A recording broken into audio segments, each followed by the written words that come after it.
నమస్కారం. వార్తా విశ్లేషణ కార్యక్రమం లైవ్ షోకి స్వాగతం. ముందుగా ఈరోజు విశ్లేషణ. సాక్షి ఆంధ్రప్రదేశ్ మోసాలు నేరాలే వారి చరిత్ర అంటూ ప్రొద్దుటూరు సభలో విపక్షాలపై సీఎం జగన్ నిప్పులు చెరిగారు. ఏపీ ప్రభుత్వం అధికార దుర్వినియోగం చేస్తోందని, ఈనాడు అసత్య ఆరోపణలు చేసిందని హైకోర్టు సాక్షిగా తేలిపోయినట్లు ఢిల్లీ హైకోర్టులో సాక్షి పత్రికపై ఈనాడు వేసిన పిటిషన్ మీద వచ్చిన తీర్పుపై కథనాన్నిచ్చారు.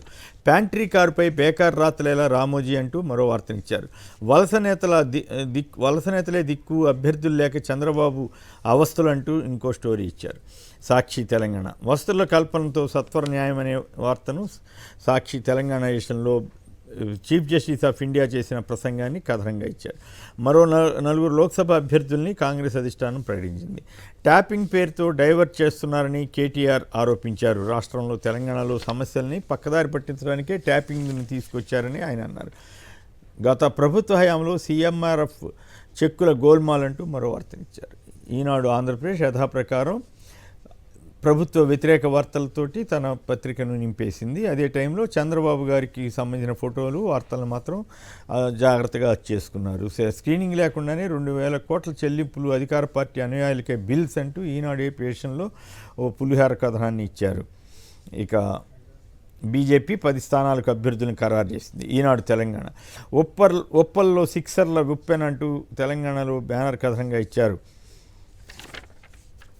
వ్యాట్ను తాగేశారంటూ అమ్మిన సరుకుల్లో గోల్మాల్పై అమ్మకాలకు సంబంధించి వ్యాట్లో స్కామ్పై కథనాన్ని ఇచ్చారు. వెలుగు ప్రజల అటెన్షన్ డైవర్ట్ చేయడానికే ఫోన్ ట్యాపింగ్ డ్రామాలు ఆడుతున్నారని, ఎవరో ఒకరిద్దరు లంగాలపై ఫోన్ ట్యాపింగ్ చేసి ఉండొచ్చని, దాన్నే ఇంత అడావుడి చేస్తారా అని బీఆర్ఎస్ వర్కింగ్ అధ్యక్షుడు కేటీఆర్ ధ్వజమెత్తారు.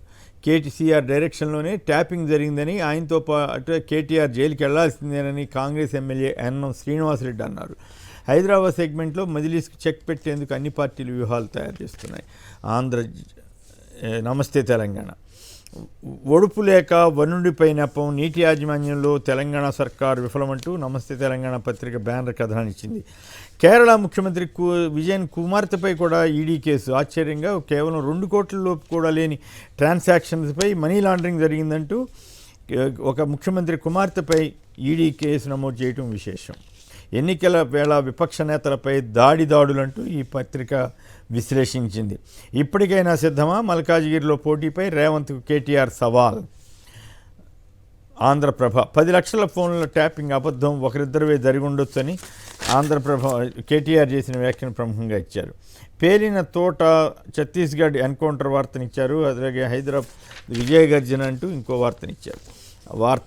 నేడు మహబూబ్నగర్ స్థానిక సంస్థల ఎమ్మెల్సీ ఎన్నిక జరగబోతోంది. 10 ఏళ్ల నిజం బీఆర్ఎస్, 100 రోజుల అబద్ధం కాంగ్రెస్ అని కేటీఆర్ వ్యాఖ్యానించారు. హిందూ కేజ్రీవాల్ అరెస్టుపై యుఎస్ డిపార్ట్మెంట్ వ్యాఖ్యలకు కేంద్రం కౌంటర్ ఇచ్చింది. భారత్ అంతర్గత విషయాలు మీకు అనవసరమని వ్యాఖ్యానించింది. డక్కన్ క్రానికల్ 3,000 కోట్లు లూటీ చేశారని టీఎంసీపై ప్రధాని మోడీ, తృణమూల్ కాంగ్రెస్పై ప్రధాని మోడీ నిప్పులు చెరిగారు. జైలు నుంచి పాలన సాగదంటూ ఢిల్లీ లెఫ్టినెంట్ గవర్నర్ కామెంట్లను ఇచ్చారు.